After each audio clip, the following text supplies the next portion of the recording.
Hi everybody, I'm Natasha Jean from Université de Toulon in France. My communication will cover the possible adaptive response of an invasive neurotoxic marine dinoflagellate called Alexandrium pacificum to warming and polymetallic stress reflecting the global changes. This work is based on a study previously published in 2024 in Marine Pollution Bulletin.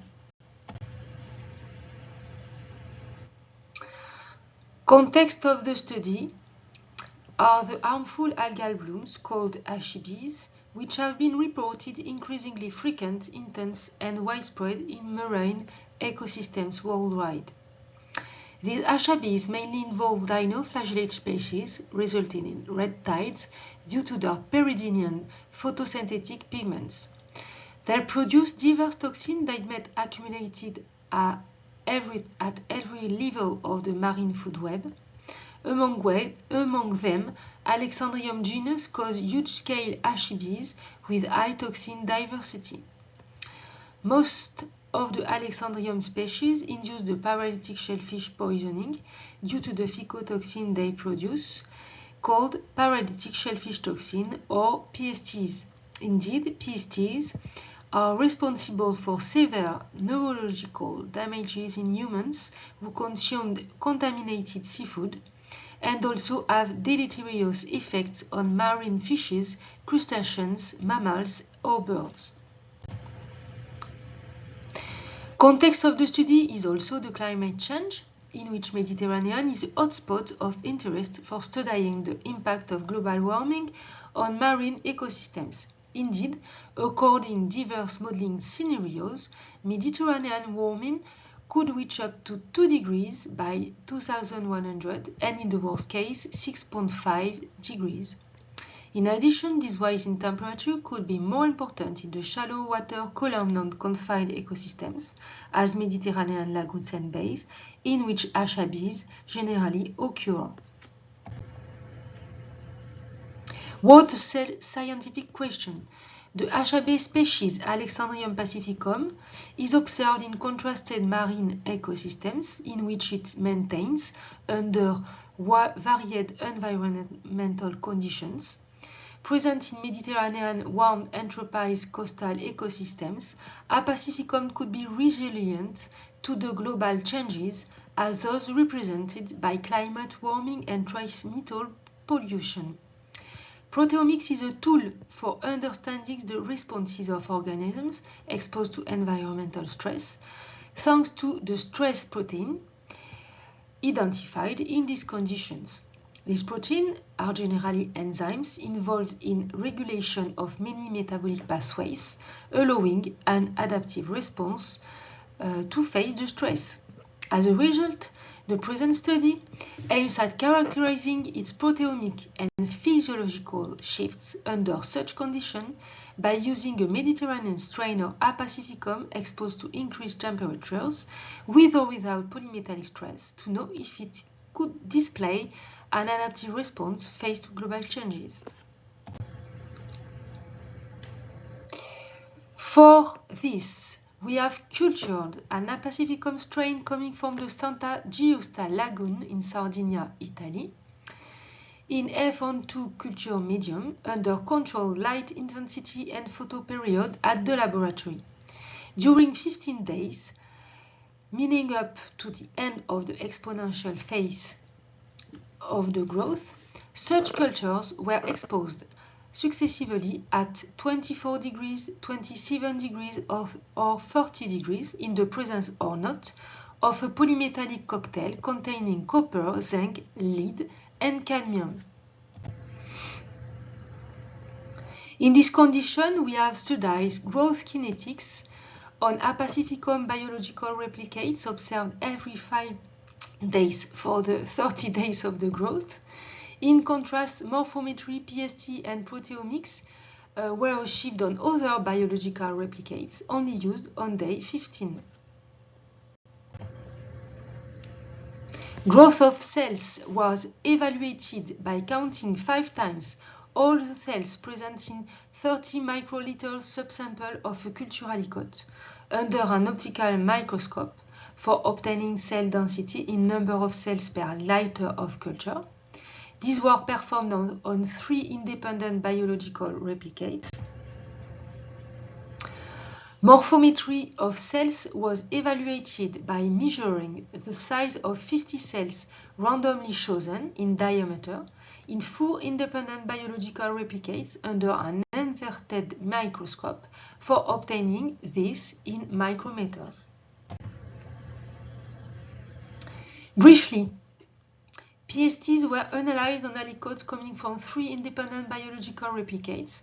After centrifugation of each, we obtain a cell pellet resuspended in acetic acid to be extracted by ultrasonication, then purified to be analyzed by hydrophilic interaction liquid chromatography mass spectrometry in tandem. Proteomics were carried out on aliquots coming from 4 independent biological replicates. After centrifugation of each, we obtain a cell pellet washed twice with natural seawater filtered sterilized.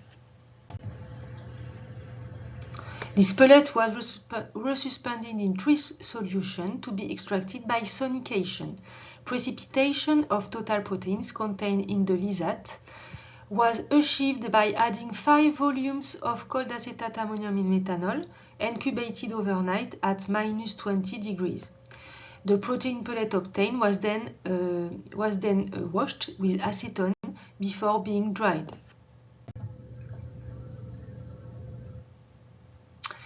Then protein separation and identification was achieved on this pellet using liquid chromatography tandem mass spectrometry according to the different steps here described. Regarding the growth kinetics results obtained, we observed decreases in cell densities with increasing temperatures.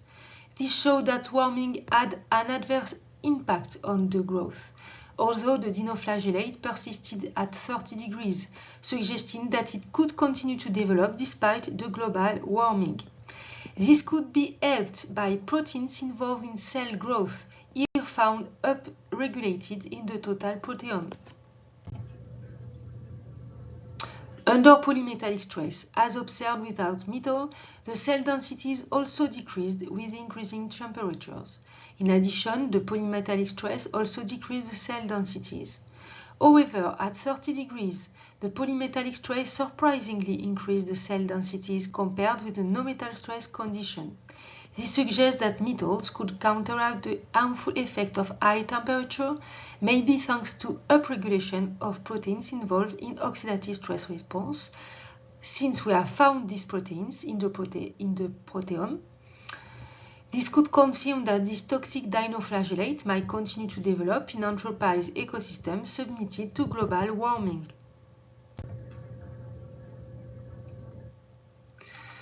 Regarding the morphometric results, with increasing temperature, we observed higher proportion of larger cells. In addition, cell sizes were higher than those previously reported for this strain, but at 20 degrees. This increased cell size could result from slowed down cell division rates, which gives the cells more time to grow under warming. They also could result from accumulation of proteins with increasing temperature, since we have found increased protein content in the cells, which have precisely upregulated their proteome, among which photosynthesis or carbohydrate metabolism proteins, perhaps leading to more organic matter. Finally, we show that cells produce more some toxins, which have also could contribute to their higher size. Under polymetallic stress, temperature increased the cell size, which have reached higher size at 30 degrees than that previously reported at 20 degrees, suggesting that increased size in presence of metals could be reinforced under warming. It is known that small species are more sensitive to metals than larger ones. In comparison with the no-metal stress condition, the polymetallic stress also increased cell size. This could result from accumulation of intracellular complexing agents, chelating metals, or overexpressed proteins, reducing metal toxicity. Consequently, increased size could be a part of an adaptive response of A. pacificum to warming and metal stress condition. Concerning the toxin profiles, we notably observed that some toxins like DCNeoSTX and STX only appeared at 30 degrees. And although warming unfavored toxin C2, other toxins increased in their contents as C1, GTX6, GTX1, NeoSTX, and GTX5. It must be noted that GTX1 and STX are among the most toxic PSTs. This could mean that HABs involving A. pacificum could be different, precisely more toxic in marine ecosystem under climate warming. Polymetallic stress decreased C2 at 30 degrees. However, as observed without metals, under polymetallic contamination, the warming decreased C2 but increased GTX1, GTX5, and NeoSTX. It is known that PSTs overproduced by the cells could chelate the metal ions to reduce their toxicity. As a result, increase in PST could be a part of an adaptive response by A. pacificum in warm metal-contaminated ecosystems.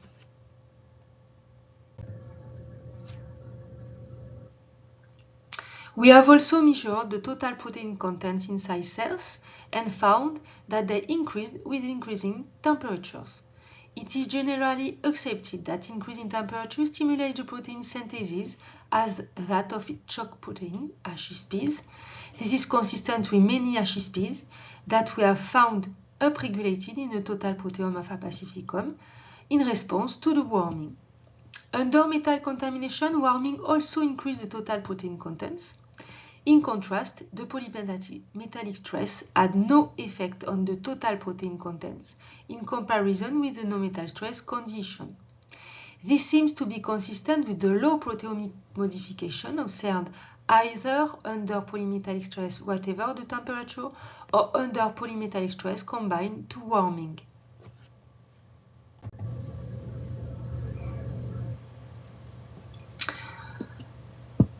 Precisely. Regarding the proteomic results, they show that total proteome was strongly modified in response to warming, regardless the metals, through 52% proteomic modification. In contrast, polymetallic stress, regardless the temperature, was only modified through 4% modification, whereas polymetallic stress combined to warming through 1% modification. These results clearly appear by pre-simple component analysis applied to proteomic data with three distinct groups according to the temperatures, polymetallic stress leading to quasi no effect.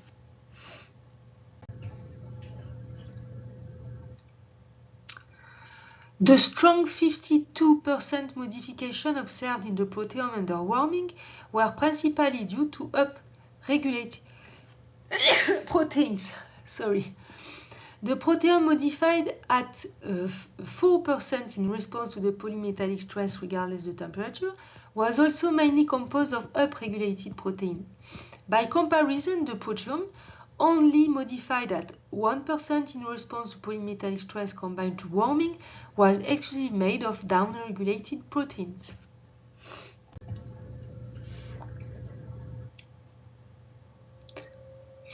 The protein differentially expressed, called DIPs, in response to warming, show distribution among 45 different metabolic functions.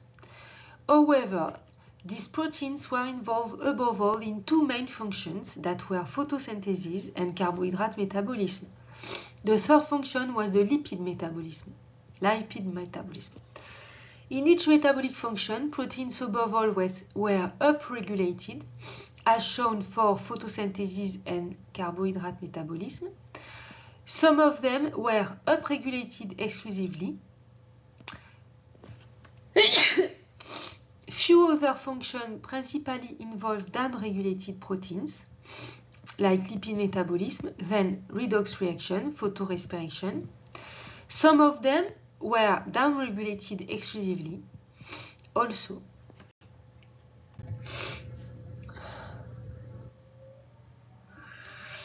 Among the upregulated proteome under warming, we found proteins especially involved in photosynthesis, like light-harvesting complex protein and cytochrome B and C. The cytochrome B and C could better regulate photosynthesis and electron transport around photosystem 1 under warming. Light-harvesting complex protein could allow to collect more of the incoming light, resulting in a stimulated photosynthesis to compensate for the heat stress negative effects. This could provide more photosynthetic ATP, thus energy, to resist the stress. This is suggested by the high number of ATP synthase found upregulated in the total proteome. The carbohydrate metabolism proteins were also strongly impacted by the warming. Most of them were upregulated and participated to the Krebs cycle, glycolysis pathway, pentose phosphate pathway, or carbohydrate degradation. Under warming, apacificum could activate carbohydrate metabolism to meet the higher bioenergetics demands of stress. Indeed, cells require strong energy levels to fuel defense mechanisms and repair damage triggered by high temperature stress. Conversely, lipid metabolism proteins were more downregulated with particularly high number of downregulated type 1 polypeptide synthase. Many studies have reported the role of this protein in the toxin synthesis of apacificum. Here, the toxin profiles show decreased C2 in response to warming, which could be correlated to the observed downregulation of polypeptide synthase. Some of the dips involved in lipid metabolism were also upregulated in response to temperature increase. Lipids obtained are involved in energy generation and membrane synthesis. They could maintain the membrane integrity, useful as an alternative energy source or to mitigate oxidative stress at higher temperatures. Other functions were impacted, but we have not the time to develop them. About the total proteome under polymetallic stress, regardless the temperature, it was little changed for 4% in response to this condition through mainly upregulated proteins. This does not agree with a previous study about the same strain exposed at the same polymetallic stress but at 20 degrees, showing less protein upregulation than downregulation. This could mean that warming could have buffered the harmful impact of metals on apacificum, potentially thanks to the 55% of upregulated protein that we have found.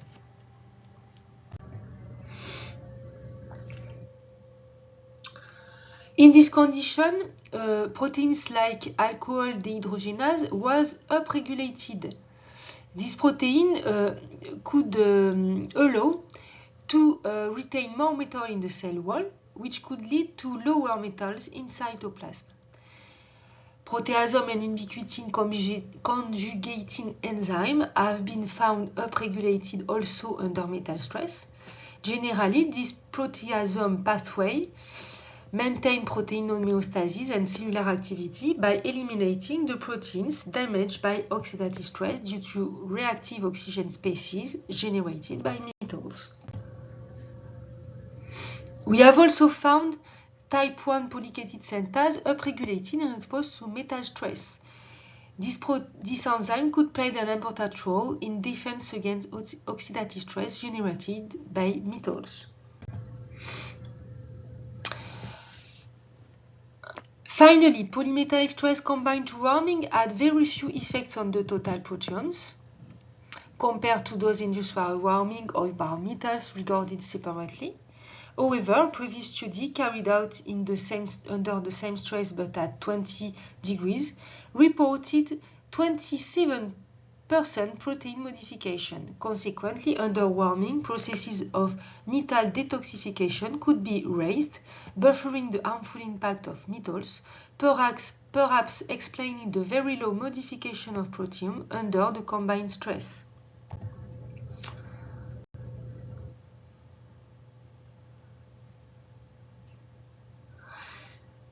In conclusion, under warming,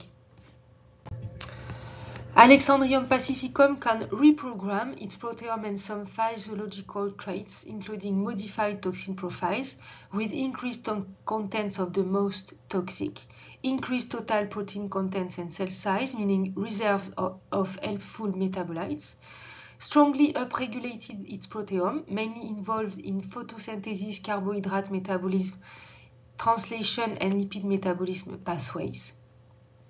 Conversely, the Alexandrium pacificum proteome was little changed in response to polymetallic stress. Thus, warming could buffer the harmful impact of metals. It's to be explored in further research. And finally, we thought that A. pacificum could survive in anthropized ecosystems submitted to climate warming, in which it also might be more toxic. Voilà. That is the bibliography. Thanks for your attention.